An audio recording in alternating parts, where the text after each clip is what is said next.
to everyone that has joined the conversation. Hopefully, others join in. My name is Rohama Ifere. I am a gender equality activist and a peace builder, and I am the founder of the Youth Evolve and the host of this video series, which I have tagged the Vantage Points.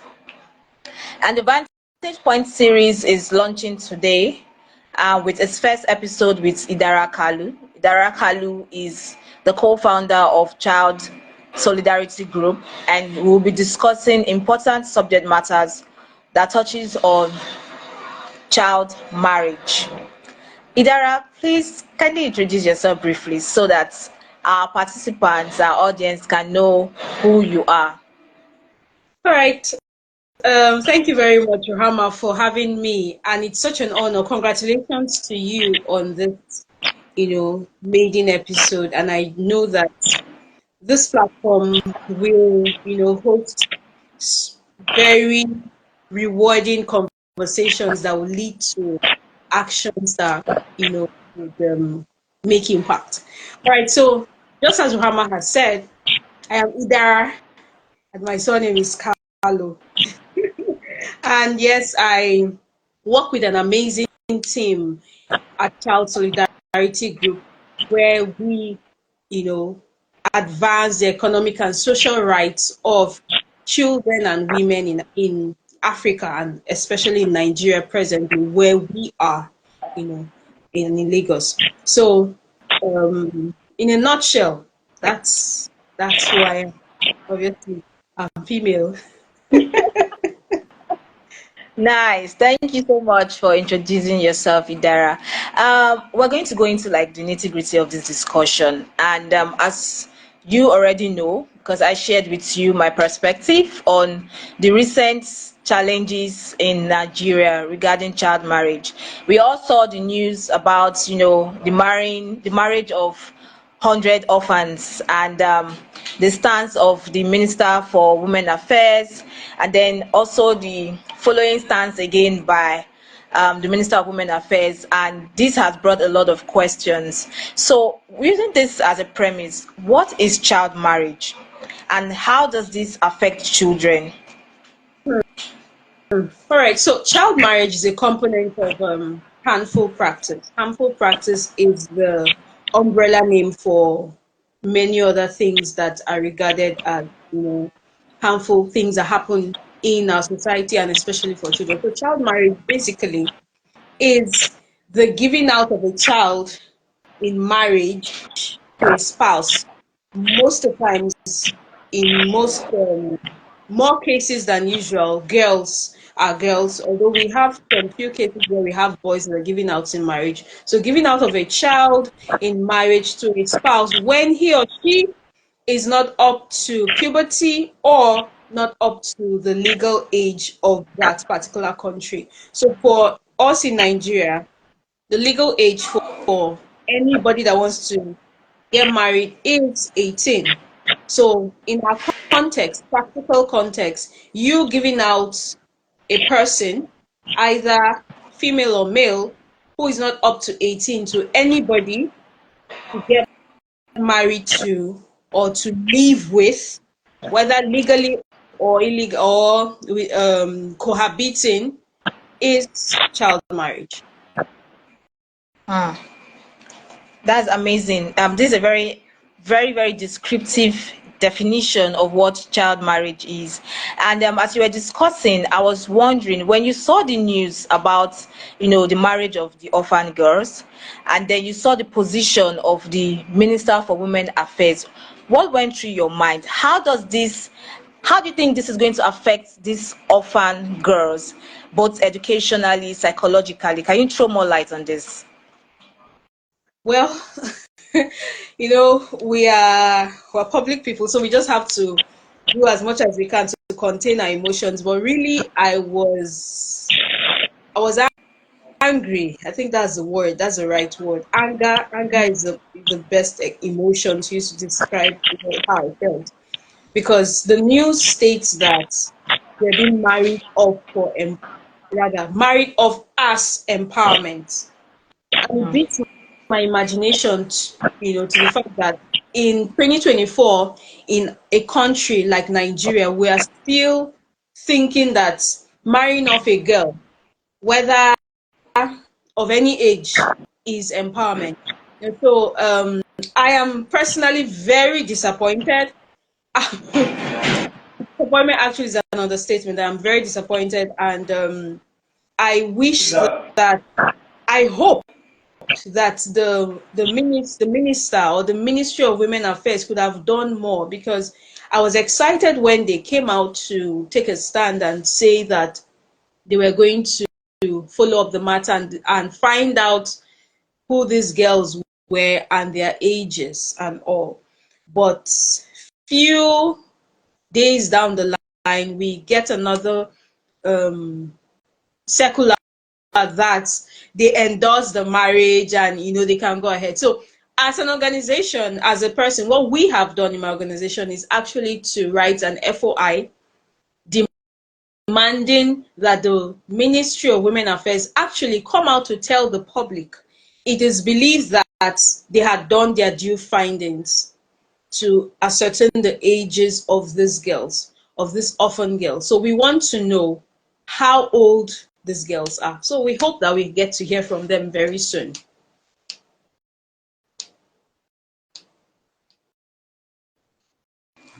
Idara, I agree with you on the freedom of information requests on the ages of those girls, because again, if you read the news, initially they said it was for empowerment, and then later on they were saying that those girls are well beyond the age of children, and they can give consent, because an important factor here in child marriage is that, one, there's no consent. A child cannot give consent for marriage, and of course it's against the law. So speaking about law, do you think the laws in our country, because I mean, for starters, we have the Child Rights Act, do you think the laws in our country are silent, or they are not being implemented enough? What do you think can be put in place, the strategies to making sure that this Child Rights Act are enforced and that children all over are protected from these kind of harmful practices such as child marriage?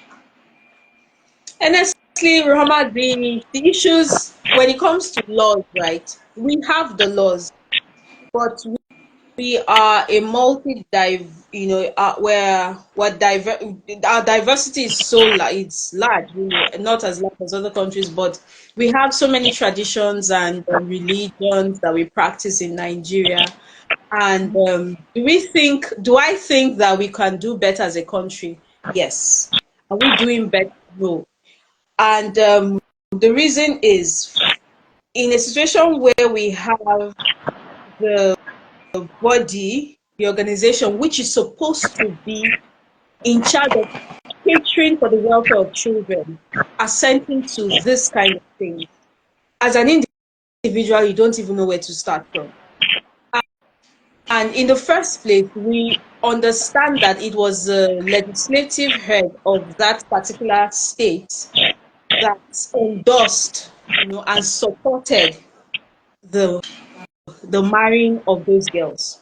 Now, when you see that the law itself that created the policies that are supposed to guard and protect these children from such harmful practices are the one, you know, flaunting those laws and doing the exact opposite, it's more or less like it's a dead end. It's more or less like a dead end, and you just cannot help but wonder what next to do. So for CSOs and NGOs like us, we can only try to follow the steps that we need to follow to be able to, see how we can get help. Because these children, one of the rights of these children is a right of protection. It's a right of protection. They are entitled to protection. So Yes. if the body that is supposed to be protecting them is working against them, then that's a problem. Then number two, we have a system, we have a cultural system that already, for some reason, believes in that. So personally, I think that's where NGOs and CSOs come in, to reorient, and try to teach people, because even let's go beyond this particular incident, right? We've had other incidences where the parents actually willingly give the children, to other spouses. So it starts from the family unit in that kind of situation. That means that there's a mentality, there's a culture, there's a mindset that needs to be broken. So I think that's where we as NGOs and CSOs come in to be able, not just NGOs. I know when I keep saying NGOs, I think I hold myself back a bit, because I always say something that impact can only be collective. So if, for example, I see something, I say something, you see something, you say something, it doesn't matter whether you have an NGO or you don't have an NGO, you just know that that particular practice is wrong. I can imagine giving out my 12-year-old daughter or my 12-year-old niece to a man in marriage. Even as adults, we know how mentally draining being married can be, sustaining a relationship, taking in, giving birth. How much more a child? So the system, there's so many things that need to be corrected. And I think that we're not talking about it enough. I think we should talk about it. That's why I'm excited that we are talking about it today, on this platform. Yes. Idara, thank you so much for your views on the laws and the gaps that exist in the implementation of laws in Nigeria. While you were talking, I remembered a particular comment I received when I shared today's flyer in a particular group. So this person is of the opinion that most of these advocacy strategies that we are currently using, that is leveraging social media, does not suffice. She believes that we should go into the community and then speak to those children as well as their guardians. But then, looking at this scenario that we're using as a case study, they say they are orphans. So it means they do not have, parents, or they do not have guardians.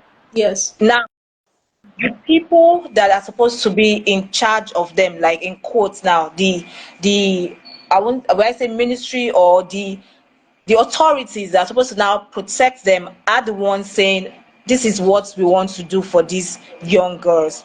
So my question is, what more can we do aside from FOI, aside from leveraging social media as one of the strategies to reach the Ministry of Women Affairs and Children, and to reach children that are impacted in these communities by reason of child marriage? What do you think we can do? Because I don't want to be stereotypical here by saying, oh, it happens only in the north. We have cases where it happens also in the south. It can happen in anywhere. So what strategies can we deploy to making sure that regardless of the location of this child, they are always protected, and that they know how best to speak up for themselves? Because most of them are children. How do they begin to say, excuse me, something is going on?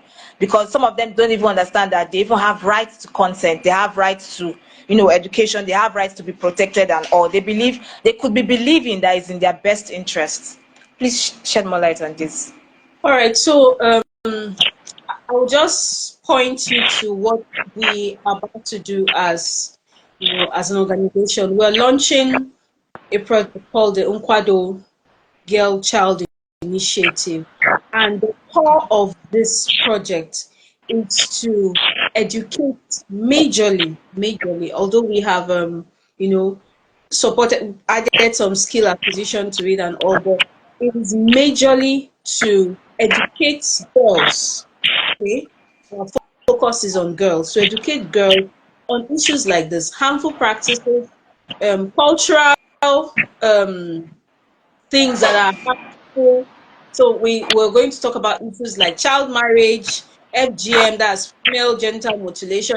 It would shock you that Nigeria is the second highest. Yes, Nigeria is the I'm second. not shocked at this point, but when I first saw it, I was shocked. Yeah, so I was shocked. what we are doing is what we want to do, what we're going to do is to educate these children, because as you said, education, for me, I always give this illustration. Education is like lights. I mean, if I put off the lights in this room now, everywhere goes dark. You won't see me. Even if I decide to do something, make faces, you won't know. that are making faces. So education is like putting on the switch. So once these girls know that this is their rights, I am not supposed to I'm not supposed to be compelled to marry somebody that is 4 times older than me or 10 times older than me. In most cases, I'm not expected to do that. They may tell me it's tradition, but it's not right. Or I'm not, So if we are able to teach these children, educate these girls, and make them understand that this is what we're entitled to as a human being first, as a Nigerian, because you should be proud of being a Nigerian. Your country should not subject you to inhumanity because you are a Nigerian. So we want to, this is one of the steps we're taking to be able to teach and educate them. So I think that if we, take out this responsibility of educating others, because a lot of things happen in ignorance. A lot of things a lot of culture, a lot of mindset is developed in ignorance. A lot of our parents are practicing harmful, that are doing harmful practices now are just ignorant. They feel, okay, my mother did it, my great grandmother did it, nothing happened, and Yeah. it's fine. I was married up at 15. Not I had you. And nothing happened. But we need to teach these children that it is wrong. We need to also educate, go down to the community, just like you said. Yes, social media is not enough because there are people in the community that do not have access, unfortunately, and do not have access to social media as you and I do, and every other person on this life does. So we need to also, create more awareness in the communities with the parents, making them understand that if you give your child away so early, she begins to she she gets pregnant at the age of 15. These are the risks, not just physical risks to her health, not just health wise, mental. We've been talking a lot about mental health lately. There is another thing we're working on, the ACEs. This is adverse child effects. It is believed that some experiences that we have as children have a major impact on who we become as adults. So, I mean, you give out a child, this is a typical scenario, you give out a child who has just finished primary school to somebody to marry. Indirectly, you are, cutting her off education because there's no way she can become a wife and then would want to continue school. Responsibilities automatically are expected of her. So you're indirectly cutting her off education, and that is one more person who may not be eligible for employment, and that increases the unemployment, issue in our nation. So it's a circle, a very large circle that if we do not need this or address this at this early stage, it grows into other issues that we are experiencing as a nation. So I think one of the major things, one of the focal points is awareness. Awareness on every level, Yeah. on the social media level, in the community level, on awareness on every single level. So I think that's for me, that's what will work. Yes, I agree with you on the increase in the awareness part of so reaching out to these children in these communities and also possibly their guardians so they know better. But in these advocacies, right, it's always beautiful having those ideas in our heads and of course the mindset that we have towards wanting to impact communities and help people.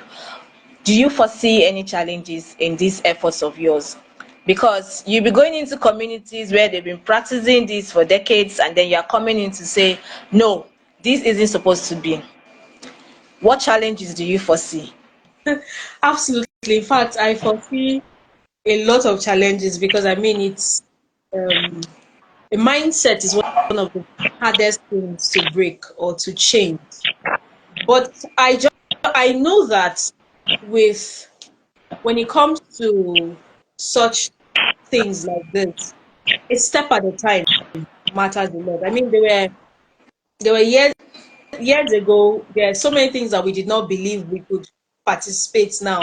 I'll take myself as an example. I grew up in a strict Christian environment, and we were told that wearing trousers was a sin. And it was terrible, not just as it was terrible. In fact, the day you put on anything that looks like a male's clothing, you are in fact you've lost touch with God. But gradually, as the world as the world began to expand, people began to understand that, I mean, it's just a piece of cloth, for crying out loud. Our leaders, our parents now understood that, I mean, yes, really, it's just a piece of cloth. So it's the same approach to this, to ending child marriage in our nation. Just if we put in enough effort or enough awareness that we're putting into educating a girl, that's technology education, because I know right now there's a lot of education getting the girl child to develop tech skills, and a lot of girls are beginning to enjoy such things. We also have Yeah. there's so many parts, parts of the SDG goals that we're talking a lot more about climate change. If we put that same force and impact into talking about ending harmful practices and, of course, child marriage, I know that you know we will make and it will make more impact than even the amount of challenges we'll face. So right now we have more challenges because not so many people are talking about it. That's what I believe. Not so many people are talking about it. Not so many people are showing others why it is dangerous. It is literally dangerous. It is literally dangerous. I mean, I can't time on the show will not be, will not allow me to be able to list the impacts of allowing a child to get married and in turn get pregnant, both social wise, health wise, and in every way. It is absolutely dangerous. So human beings love life. So if you show them why, eventually there will be a turnaround. Mm. I agree. If you show them why, there will be a turnaround.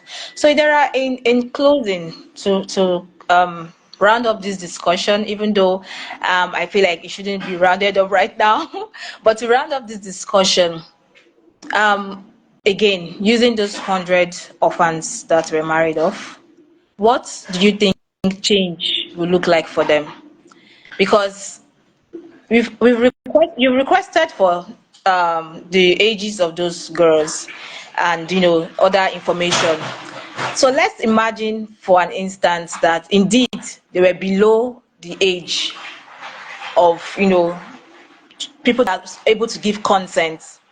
What Yeah. would be your next line of action? What do you think can be done to making sure that that marriage is reversed and something more beneficial as a project is done for them?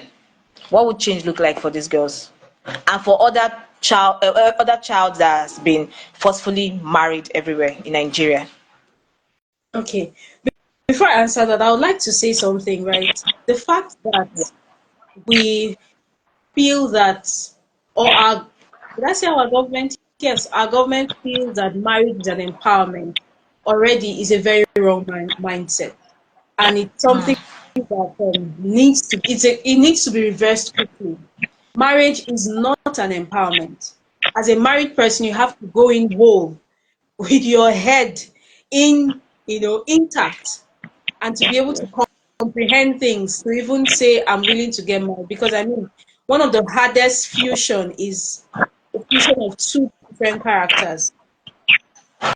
So that's why in recent times, we've had a lot of divorce cases and all that. That aside, what would change look like for these 100 girls in particular? I sincerely hope that for the Ministry of Women Affairs who is also in charge of child protection in our nation, Nigeria, did their due diligence, and I sincerely want to believe that none of them is below 18.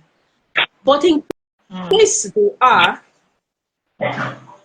we will try our best to see, because I understand that the marriage has already happened, and already that is so, living in a country where we have very little data, you can track very little data in Nigeria. That already is almost like, sand in a basket. But I sincerely hope, and I pray that you hope with me, that these girls, they did their due diligence, and these girls are less than 18. They're less than 18. But if I want to believe not, that. I think it would be a stepping stone to address future issues like this. Yes.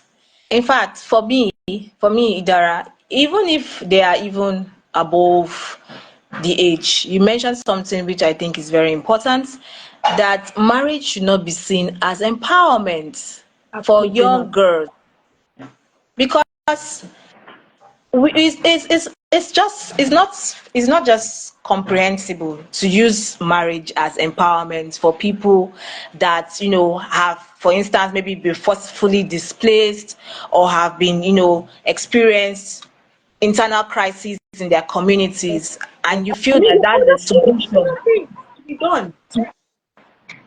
It beats my imagination. So I'm really looking forward to Child Solidarity Group, your organization's feedback on the Freedom of Information request, and hoping that the Ministry of Women Affairs and Children actually did more due diligence like they claim, and hopefully we'll get it right this time in our country, Nigeria.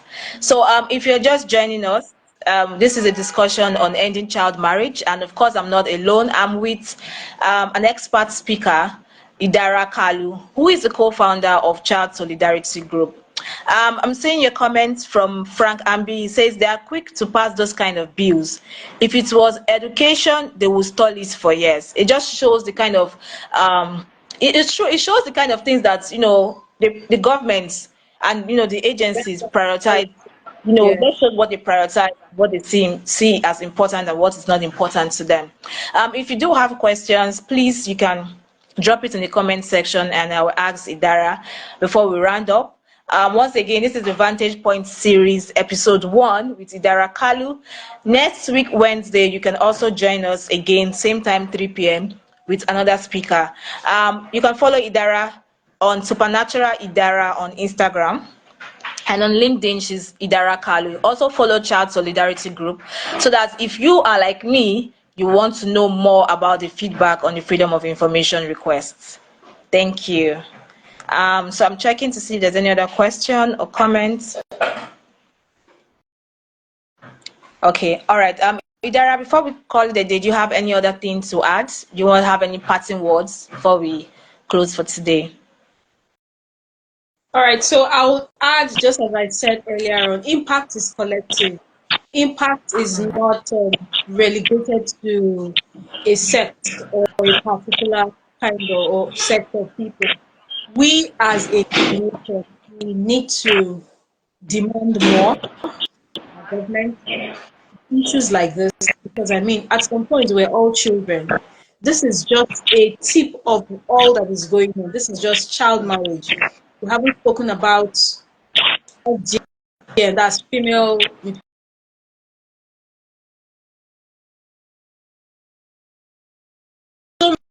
things, so many other things. So I would encourage us all to say something, say more. Let's be more concerned about these things. Let's not just, oh, that was new. Oh, that happened. No, it did not just happen. The lives of 100 girls were automatically just turned around, if that's the right word to use. The life of 100 girls. And just imagine, put yourself in their shoes. Imagine being a 15-year-old and they wake me up one day and tell me I'm marrying you off to a total stranger that is 10 times my age. So let us collectively, strive to make impact. Thank you very much. Thank you so much, Rama, for having me. Thank you. Thank you. Thank you so much for being my guest for today's session. And I wish you and Child Solidarity Group the best. Thank you to everyone who joined in. Thank you. I can see your comments. Look forward to the next session next week. Thank you very much. Bye.